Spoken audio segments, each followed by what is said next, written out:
Hello nerdy jurors, my name is Maria Park and this is Approach the Nerd, the show that takes your favorite nerd content and puts it on trial. And this week's defendant is none other than Earth 616's sexy telepathic ninja, Psylocke, aka Betsy Braddock. And the accusation is Psylocke a useless character. Take a seat because court is in session right now.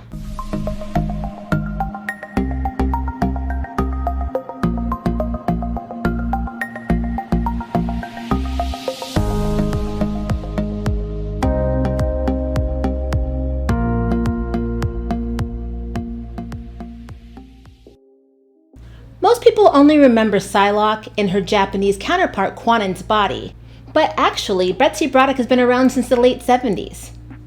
So I decided to go to my friend Ernie, who runs a very popular comic review site called Blurred Without Fear on YouTube, just to see what he knew about the character. I guess, so 5 things. She had purple hair. Purple hair. She was British, maybe. And then she had a brother. Captain Britain. And then she always wore a swimsuit. She wore a swimsuit to the fight, every fight, all fights, and she chose no pants.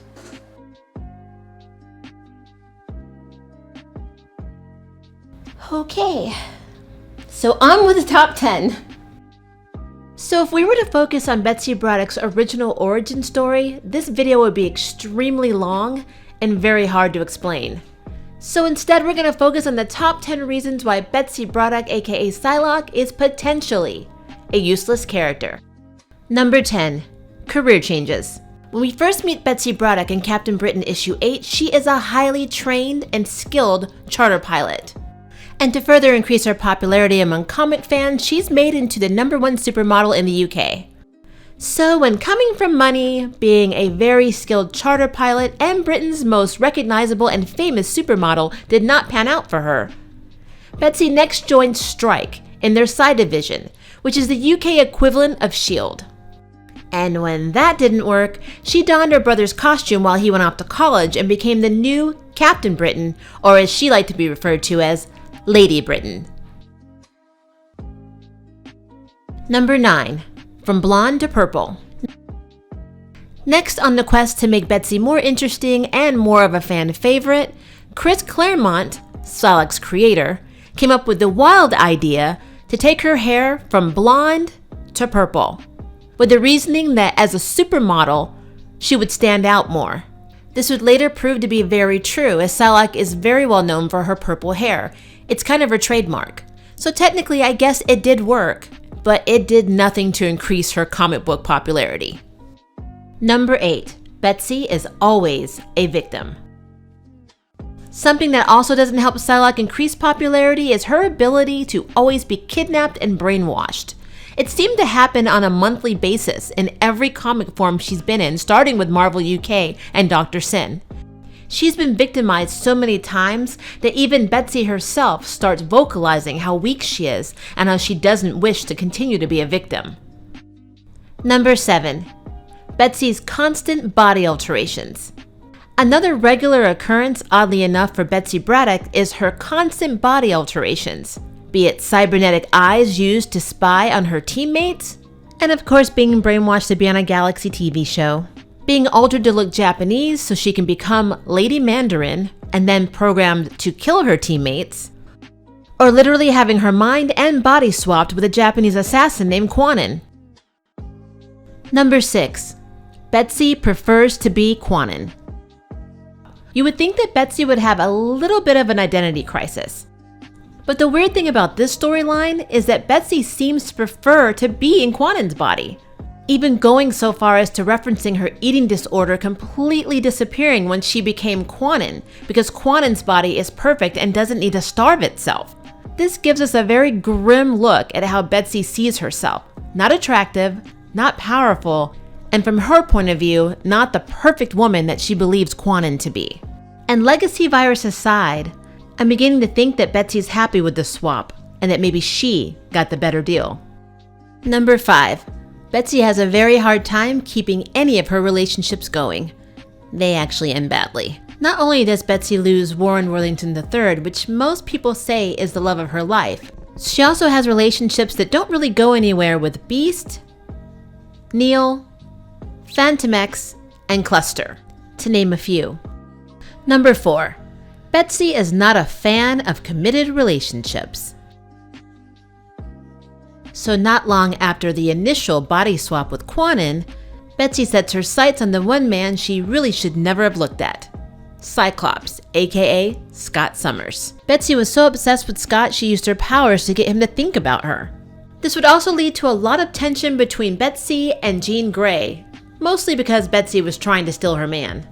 This drama would continue until Betsy's original body reappears with Kuantan as the dominant personality. And get this, she claimed to be the original Betsy Braddock. Finding out that their minds were merged with each other, Betsy began to wonder if it was actually Kuantan's personality that was trying to obtain Scott. But who knows? A repressed British girl in a hot Japanese body? I think you know where I'm going with this. Number 3. Betsy gets to join the X-Men, but not as a fighter, but as glorified psychic IT. Unlike her twin brother, who seems very burdened by his responsibilities as Captain Britain, Betsy really desires to be strong and a superhero, so she's thrilled to be able to join the X-Men. But the X-Men soon figure out that she's not the best fighter and that she needs to don heavy armor for protection when she's out on the field. So she's kind of stuck as Cerebral's operator, which for Betsy seems like a huge demotion and a step back in her development. Number 2. Betsy is jealous of her twin brother. Even though the twins are psychically linked and both have abilities that are pretty impressive, Betsy's close bond with her twin brother sometimes goes through a lot of trials and tribulations. Brian is very protective over his sister, even though Betsy was born a few minutes before him. This can sometimes be an annoyance to Betsy, since she sees it as a barrier to her getting stronger.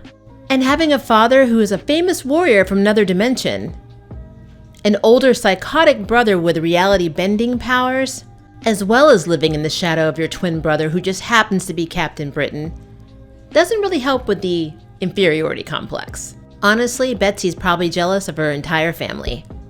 And this brings us to number 1.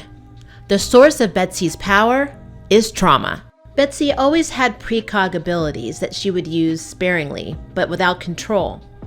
Later, after Dr. Sin would possess her mind, her telepathy would kick in, which she would later use to join the X-Men as Psylocke. After Sabretooth nearly kills Betsy, Angel, Wolverine, and Doctor Strange are able to acquire the Crimson Dawn elixir, which they place Betsy's soul inside. It would later give her the ability to teleport and to hide in the shadows. And let's not forget the big mind and body swap with Kuantan, which not only gave Betsy the ability to fight with kick-ass ninjutsu skills, but she also inherited Kuantan's focus, which would allow her to push her powers beyond the limits of what she thought were possible.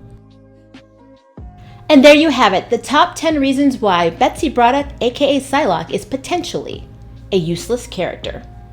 What do you think? Leave us a comment below and let us know. And if you'd like to be signed up for jury duty, hit the subscribe button. And if you'd like to know who's next on our ballot, hit the notification bell. Until next time, I look forward to seeing you in Nerd Court.